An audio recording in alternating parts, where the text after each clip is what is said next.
দুজন ওয়ার্কার যখন এক জায়গায় খনন কাজ করছিল তখন হঠাৎ তাদের কোদালের নিচে কিছু একটা পড়লো।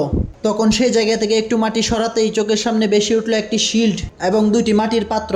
ওয়ার্কারদের মধ্যে একজন এক এক করে দুটি মাটির পাত্র তুলতে শুরু করলো। পাত্রগুলো অনেকটা মাটির নিচে তাকায় আস্তে আস্তে করে পাত্রগুলো উঠানো হচ্ছিল।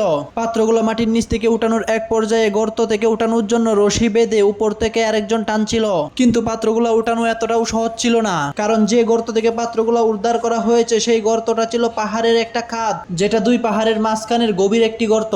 কিন্তু তারপরেও অনেক কষ্টে এক এক করে দুটি পাত্রই উঠানো হয়, সাথে আগেকার দিনের যোদ্ধাদের চিহ্ন দলগত শিল্ডও উঠানো হয়। এবার চলুন দেখে আসি পাত্র দুটির ভিতরে কি কি রয়েছে। প্রথমে একজন ওয়ার্কার একটা হাতুড়ির সাহায্যে বড় পাত্রটা আস্তে আস্তে ভাঙতে শুরু করে। এক পর্যায়ে দেখা যায় একজন যোদ্ধার মাথার সেফটি হেলমেট বেরিয়ে আসে। তাছাড়াও একটা নারী মূর্তি এবং একজন সেনাপতির মুখের অবয়ব সেখানে রয়েছে। সেগুলা বের করার জন্য আস্তে আস্তে একটা ব্রাশের সাহায্যে মাটিগুলা সরানো হচ্ছিল। আর এক পর্যায়ে যুবতী নারী মূর্তিটাকে বের করে ব্রাশের সাহায্যে পরিষ্কার করা হয়। বন্ধুরা, আপনাদের জানার সুবিধার্থে বলে রাখি, এগুলা কিন্তু কোনো কম দামি মূর্তি বা মাটির তৈরি নয়। এগুলা ছিল মেটালের তৈরি আর স্বর্ণের তৈরি, যার প্রত্যেকটা মূর্তির দাম প্রায় কয়েক কোটি টাকা পর্যন্ত হতে পারে।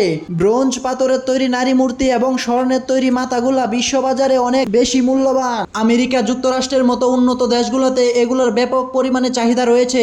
বন্ধুরা, এবার চলেন দ্বিতীয় পাত্রটিতে কি রয়েছে তা দেখা যাক। দ্বিতীয় পাত্রটি যখন একটি জায়গায় উল্টো করে ঢেলে দেওয়া হলো তখন সেখানে দেখা গেল কিছু চায়ের সাথে স্বর্ণের তৈরি চার কোনাওয়ালা অনেকগুলো মেডেল পাওয়া যায়, যেগুলো দেখতে অনেকটা বিস্কিটের মতো। আর এগুলা হয়তো কোনো ছাঁচে ঢেলে নকশা করা হয়েছে। সবকিছু দেখার পর এটা আমরা বুঝতে পেরেছি যে এই গুপ্তধনগুলা হয়তো কোনো মহাযোদ্ধার অর্জনকৃত সম্মাননা, যা তার সমাধির সাথে দিয়ে দেওয়া হয়েছিল। ভিডিওটা ভালো লাগলে দয়া করে একটি লাইক দিয়ে আপনার ছোট ভাইয়ের চ্যানেলটা সাবস্ক্রাইব করে দিয়ে যান।